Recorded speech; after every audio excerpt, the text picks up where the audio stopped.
Good evening. I'm Isabella with the Engagement Department at the Art Institute of Chicago, and I'd like to welcome you to this evening's virtual lecture on the conservation of the Hartwell Memorial Window. We're so glad to have you joining us virtually, and while we wish that we could welcome you in person, we hope that this digital format can offer a chance to stay connected to the Art Institute from home. We'll begin with a brief review of some of the features we'll be using today. This program will be shared in presentation mode, so we have turned off video and microphones for attendees. For optimal viewing, please select full screen mode under View Options in the top right corner of your screen. Throughout the presentation, you're invited to share questions through the Q&A feature at the bottom of the screen, and we look forward to answering some of those at the end of this presentation. Closed captions are available and can be turned on via the controls at the bottom of the screen as well. If you encounter any technical difficulties during today's program, again, please let us know in the Q&A and we'll do our best to assist you. This program is being recorded, so if you'd like to revisit it in the future, you'll be welcome to do so. Now, it is my pleasure to introduce our speaker, Rachel Sabino.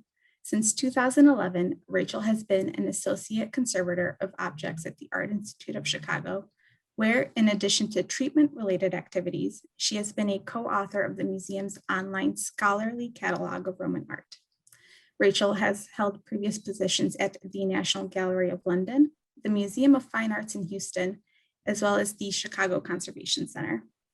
Rachel has also directed private practices in both Zurich and London.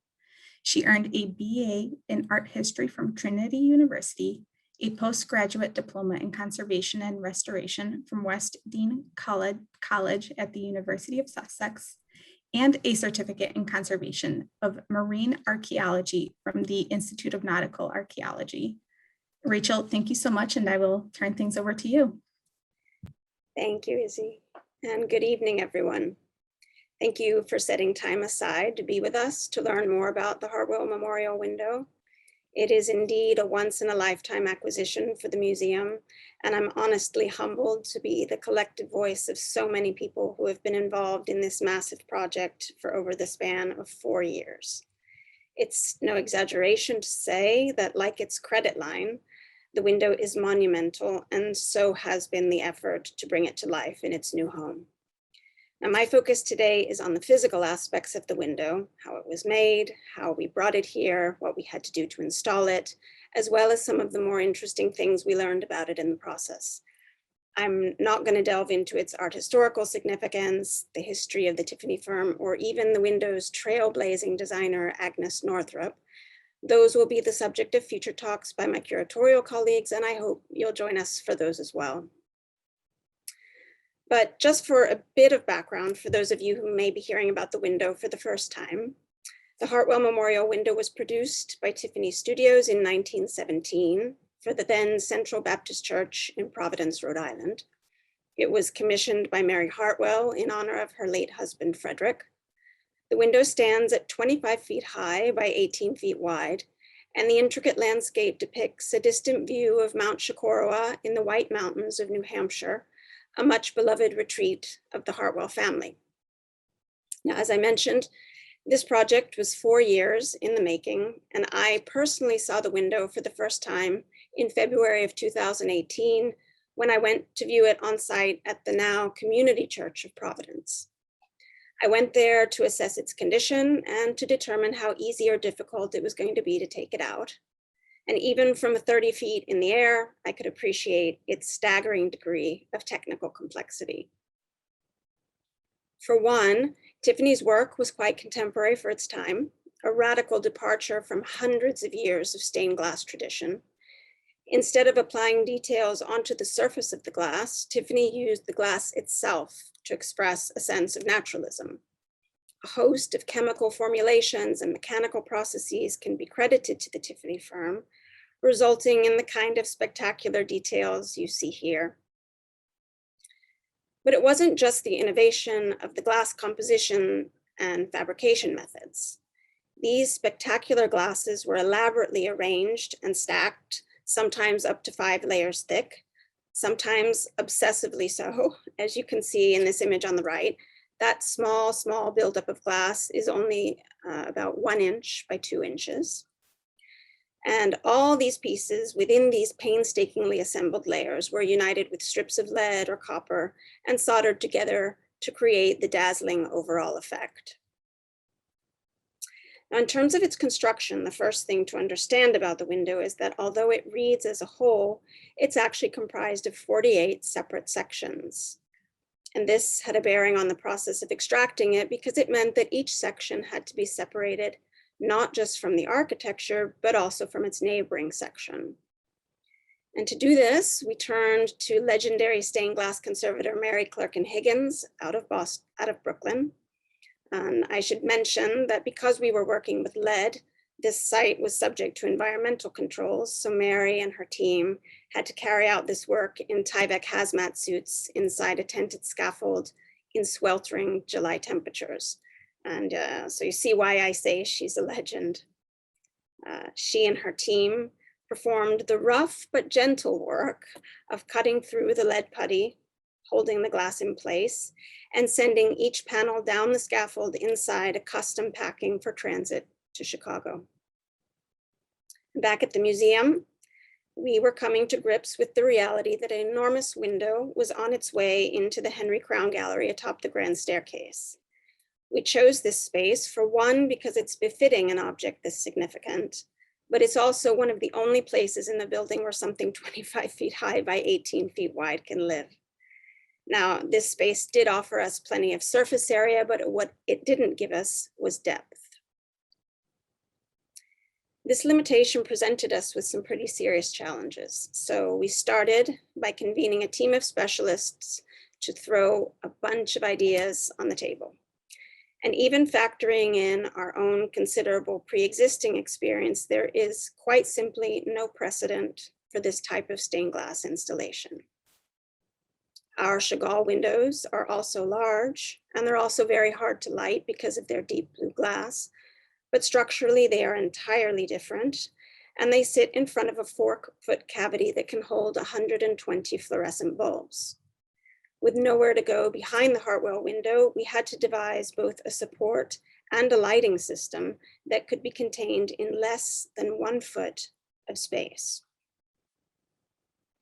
Other Tiffany examples are positively tiny in comparison, which makes it far easier to mount them into some kind of frame, usually wood, and set them into a wall, like they did here on the left at the Met.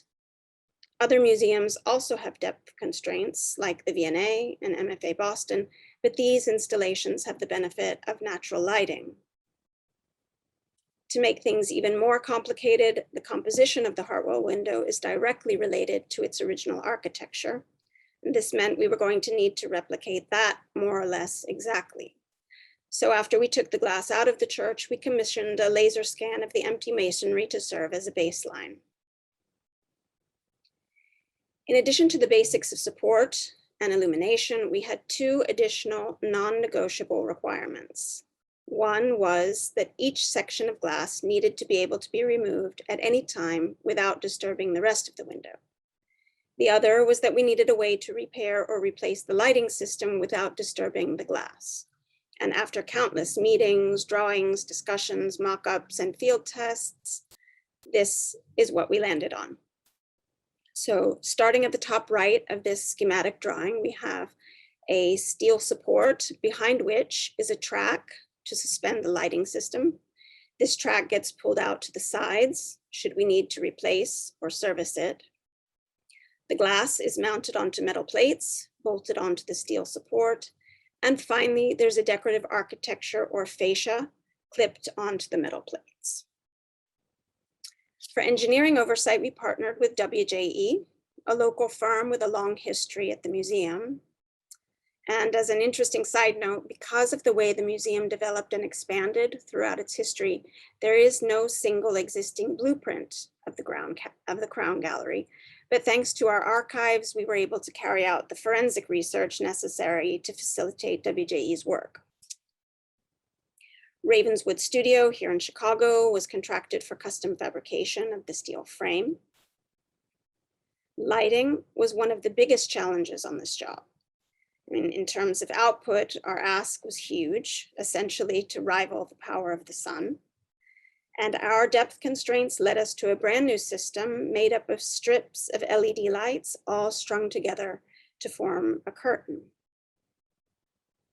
With our 3D laser scan to hand, we worked with our in-house designers and again with Ravenswood to create the decorative facade, which was made by CNC machining a high-density foam. One of the most daunting aspects of the job was the reality that we would need to offer up something entirely organic, handmade, idiosyncratic, and irregular, that is to say, the window, to something geometric, regular, computer-generated, and consistent, the frame and the fascia. Ravenswood produced their CAD drawings on the basis of a laser scan that we understood from the outset would have some degree of deviation from the original. And even if that degree of error was just off by a few millimeters, it was going to matter when we mounted the glass. So to carry out the sometimes tedious back and forth of this reconciliation process, we had to rely on rubbings of the original architecture taken during extraction, alongside elaborate tracings that we made of each and every panel. As far as conservation goes, the window was in remarkable condition for its age, but we did have to make some glass repairs. This image on the bottom is a good illustration of what I said before, that the window is comprised of many layers of glass, and here we have 4. Usually, to get to a broken piece, it was necessary to open up the lead and remove all the other pieces. Now, I myself am a specialist in glass conservation, but not stained glass per se. So we worked with a stained glass conservator based in Massachusetts, Diane Russo. She traveled to Chicago once a month for 8 months, and she stayed a week each time. And during her visits, she dealt with the specialist aspects, namely all the lead work. And between her visits, I would repair the glass fragments, and then she would reintegrate them back during her following visit. Between visits, I did all the other necessary treatments, endless stretches of perimeter lead that needed to be stripped of old mastic and paint, miles of glazing putty that needed to be reinforced or replaced, and cleaning the entire window, front and back. This was a real slog, let me tell you, requiring the kind of psychic energy you summon when you're running a marathon.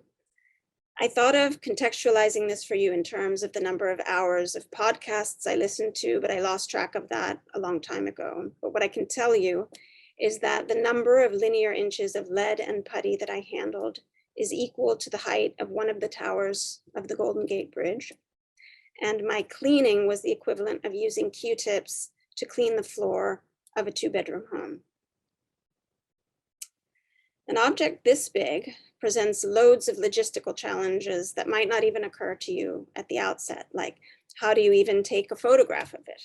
Well, in fact, you do what our imaging department had to do.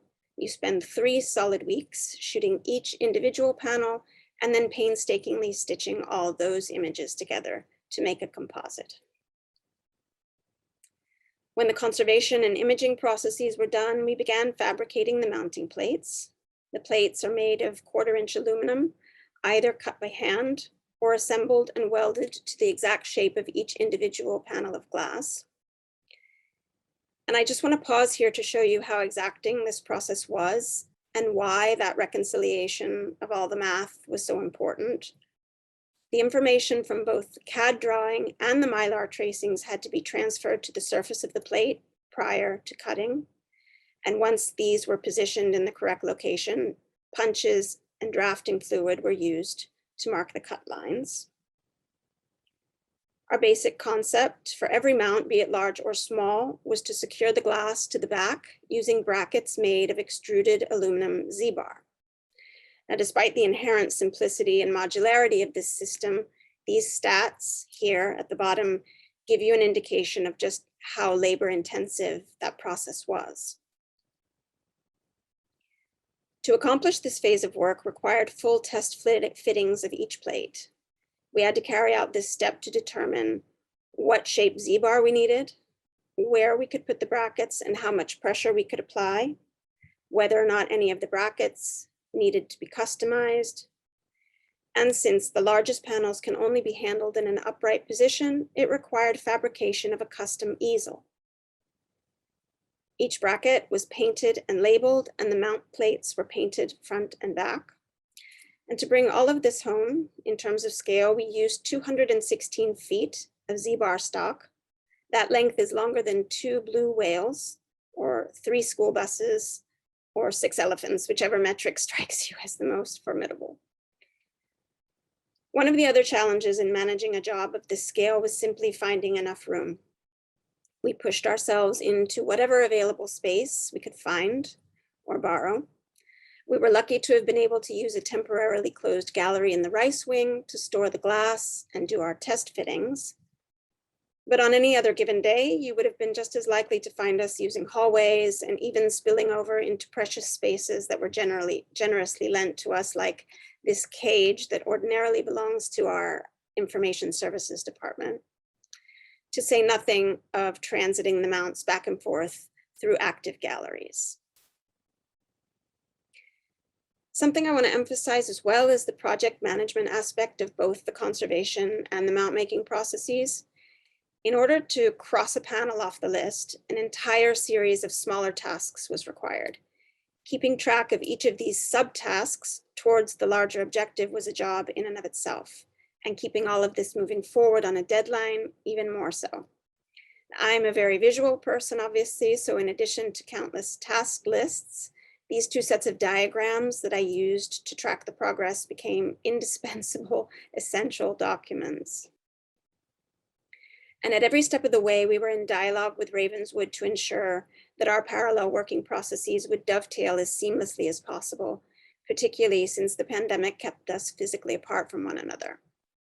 While it's hard to appreciate from the ground, no 2 panels are identical in shape, and yet the machined fascia had to be standardized. To accommodate this, especially for the complex forms, it was necessary to overlay our tracings to find the best average shape on which to base the fascia. At the same time, work was moving on apace in the Crown Gallery. After deinstalling the architecture fragments that were previously on view, a ton of repairs had to be made to the faux finish on the walls, and this was carried out by the artists in our paint shop. Shepherding the frame segments from the dock in Modern Wing through the galleries was a capital project in its own right, ably managed by our project manager and installation teams. When the museum was forced to close for a second time, the Tiffany teams pressed on with our work. And on the upside, it was certainly much easier to work in empty galleries. Once visitors were allowed back into the museum, we erected this enclosure, which afforded us the necessary privacy to concentrate on the demanding task of installation. But at the same time, it created quite a narrow space to work in while managing so much gear and equipment. We really had to fine-tune our workflow, and once again, we spilled over into adjacent spaces. I can't stress enough that there's no doing a job like this without other people who function more or less like extensions of your own 2 hands. Arts of the Americas department specialists Chris Shepard and Tim Roby have been handling this glass for years now, and for months they worked with mount maker Andrew Talley and I in fitting the glass into the mounts. And I think as you watch this video of us mounting and installing one of the largest panels, you'll see exactly what I mean. The 4 of us function more or less symbiotically, a single, nearly wordless unit.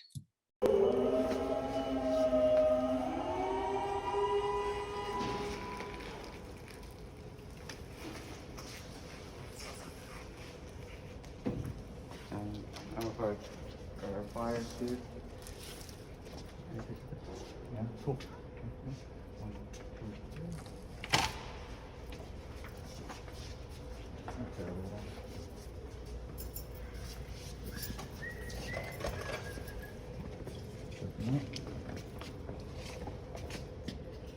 Do you have the?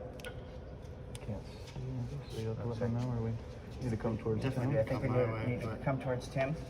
Okay, oh, About it, yeah, good. Nope. That might have been too, wow. The importance of being at one with our team extends into our working practice via something that in other large museums is sometimes called conservation engineering. Our approach is that we design our mounts to serve not just the objects, but also our colleagues. In that spirit, for instance, we designed these lifting frames. Since the mounts are aluminum, they can flex a bit. So the frame's most important function is to hold the mounts rigid until they are bolted to the steel structure. But by adding these handles, they become a tremendous aid during installation. So that when we combine those frames with other equipment modifications, like you see in the middle photo, that black shelf attaches to the yellow cage and is used to hold the weight of the mount plate when it's loaded with glass. Altogether, these modifications enable Chris and Tim to take a plate taller than themselves, loaded with glass to a combined weight of upwards of 120 pounds, 20 feet up in the air, offer it to the frame, and attach the glass like so.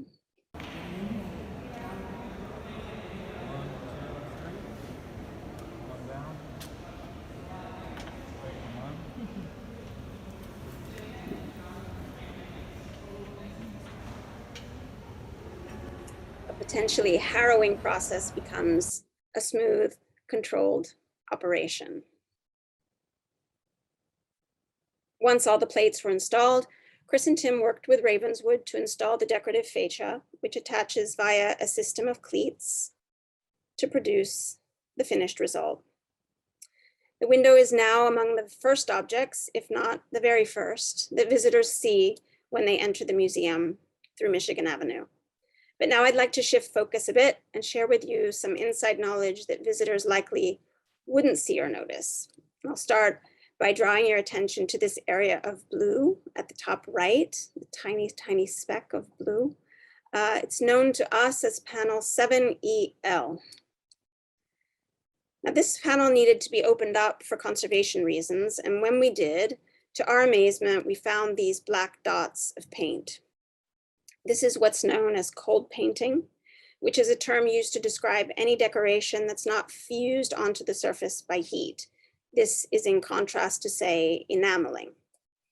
Now, up to this moment, and to our knowledge, there has been no evidence of cold painting on Tiffany landscapes, certainly not on the interior plating. What's most incredible to us is that this is a relatively tiny, almost insignificant piece of glass at the periphery of the composition. And yet, for whatever reason, the artists determined that it needed just a bit extra to look right. So this cold painting in a minute area of work is illustrative of the tremendous attention to detail that is a hallmark of the firm, and certainly of this window. And because the leads were intact on this panel, we have every reason to assume that this cold painting was done on the bench in the studio before it left for Providence. Now let's contrast that with this panel called out on the left, known to us as 4A. It exists within what we call Lancet A, which is highlighted there in its entirety on the right.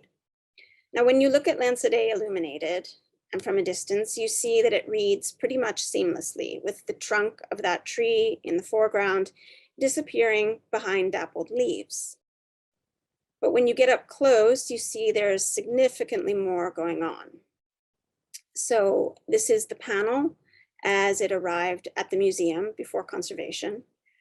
Illuminated on the left, you see the tree trunk and the dappled leaves, and you can see that at the top, one side seems a little brighter. But if I turn off the lights on the right-hand image, you see what explains the brightness. That top layer of glass is broken in half, and if your eyes follow along that yellow line drawn there and around those two red dots, you'll see these matte, dull areas. Now that too is cold paint. Here's a benchtop photo. It's definitely taken from a severe angle and under severe light, but it allows you to see these matte zones of cold paint quite clearly. You can also appreciate that this cold painting was done over a kind of streaky purple and turquoise glass that is markedly different from the rest of the glass in the panel. In fact, this is the only place in the whole composition, front or back, where this specific glass makes an appearance. If we look even closer and compare the leadwork around the zone in question, we see it is markedly different. It's torn and rough with a sort of damaged appearance. Along the bottom edge, where the ornate copper foiling would have presumably looked more like the delicate copper foiling right next to it, we see that it has been reinforced by a brownish red adhesive in what looks to be a sloppy, hasty application. And when we took out the broken glass for repair, we discovered that there was also cold paint on the interior surface of the underlying glass, as well as on the back of the broken glass. Without illumination, you can see these kind of swabs of blue paint with a very random seeming application. But when you pass light through the glass, you see the painting corresponds to areas that were too transparent and needed some amount of shading for balance.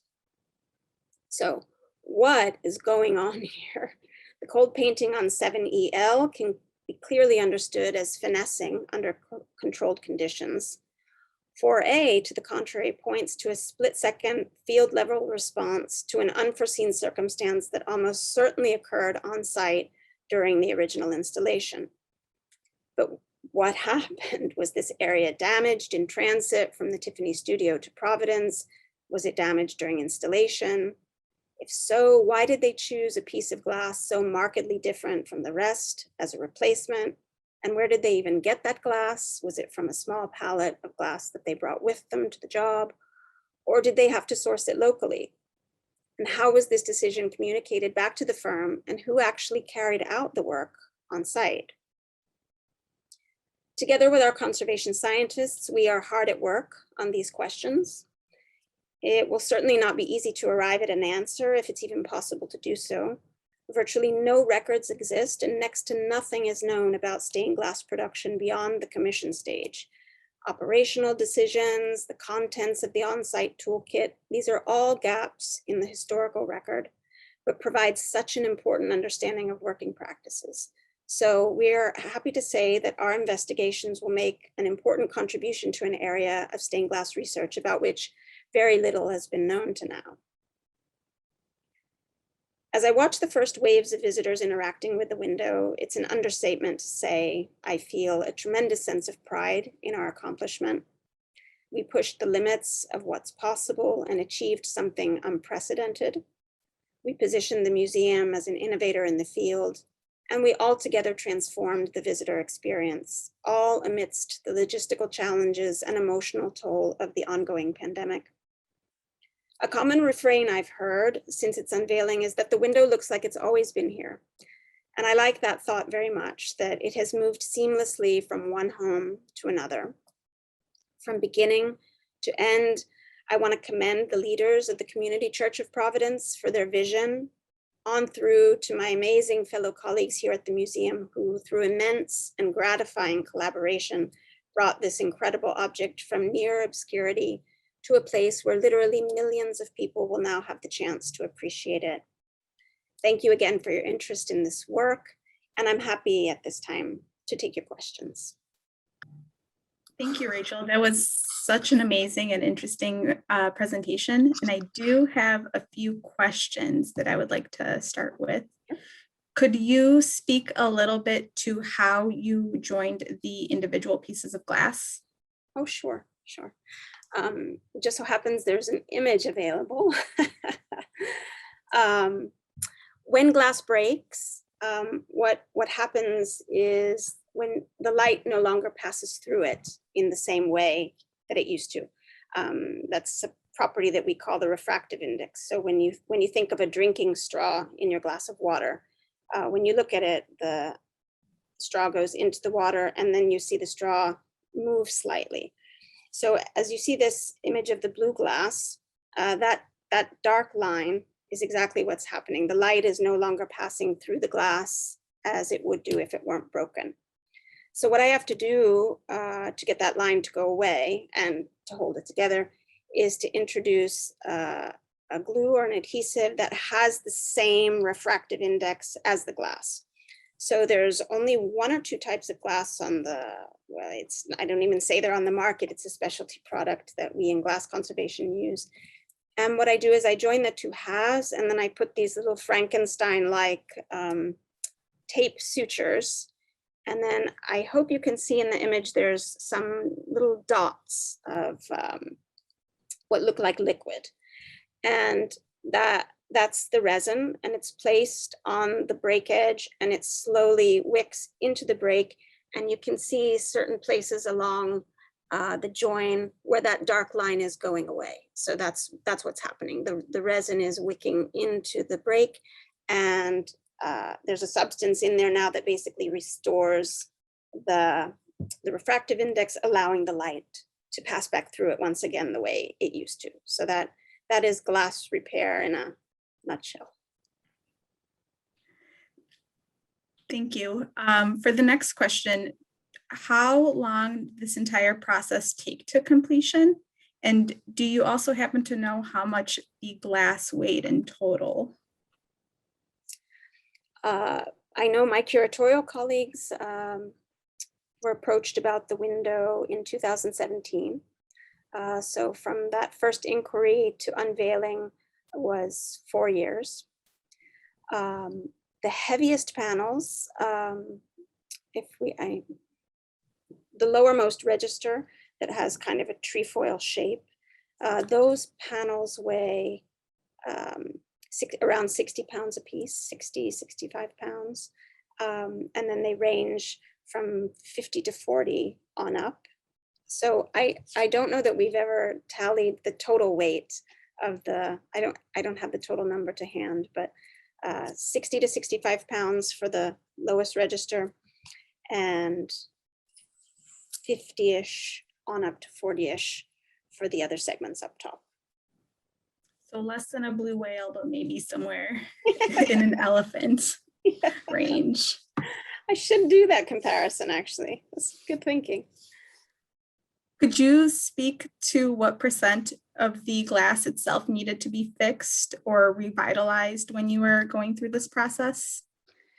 Of the 48 panels, there were 16 of them that required what we would consider major treatment, which meant having to do something to the glass.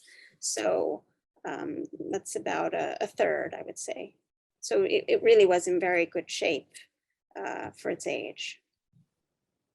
And with the glass coming from the church, do you know what was left behind in that space? There's storm glazing on the exterior, and they left that there. And I think they were still working on a plan for what to do. So it's just an empty space, but protected from the elements with the exterior glazing.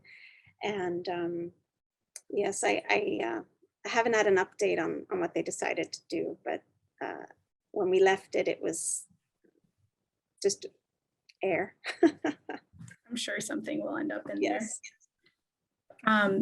For the installation here at the museum, did the selection of the lights that were placed behind the panels depend on specific conservation needs, such as UV or heat generation?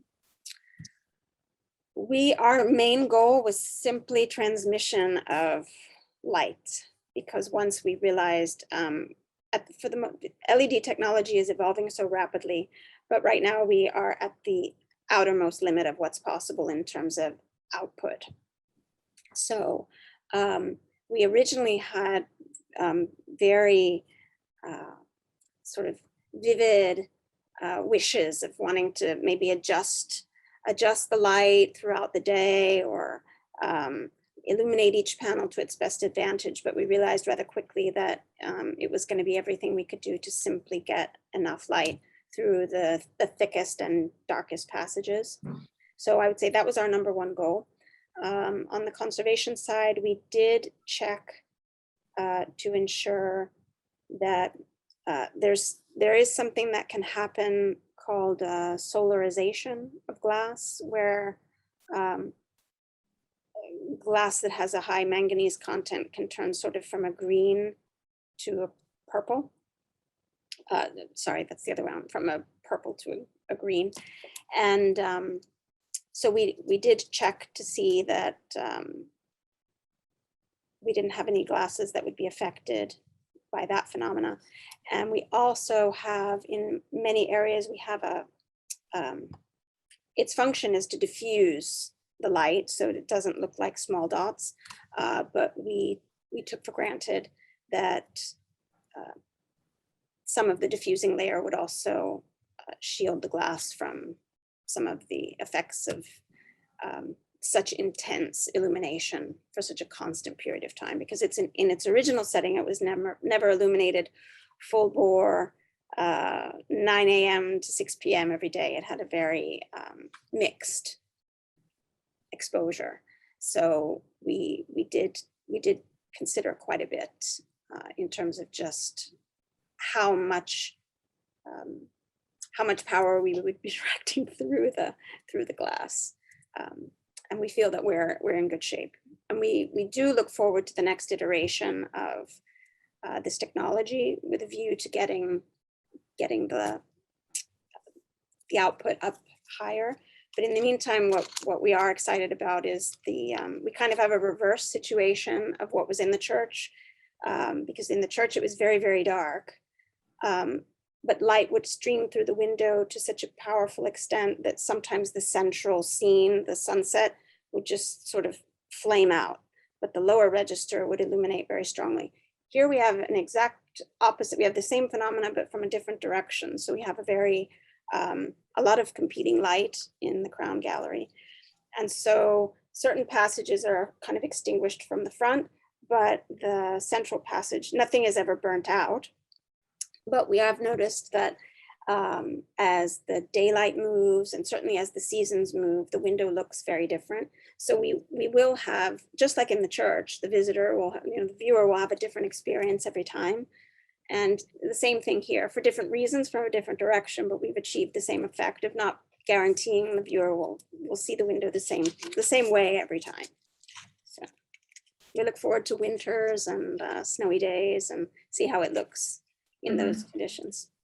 Likewise, you touched a little bit on this while you were answering this question, but has the installation of this window led to any discoveries or potential changes that will influence how the Chagall windows are lit up?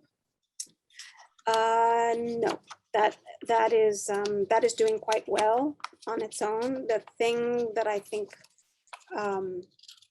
is to explore with Chagall is what sort of replacements are available for fluorescent technology, because those bulbs are reaching some degree of obsolescence.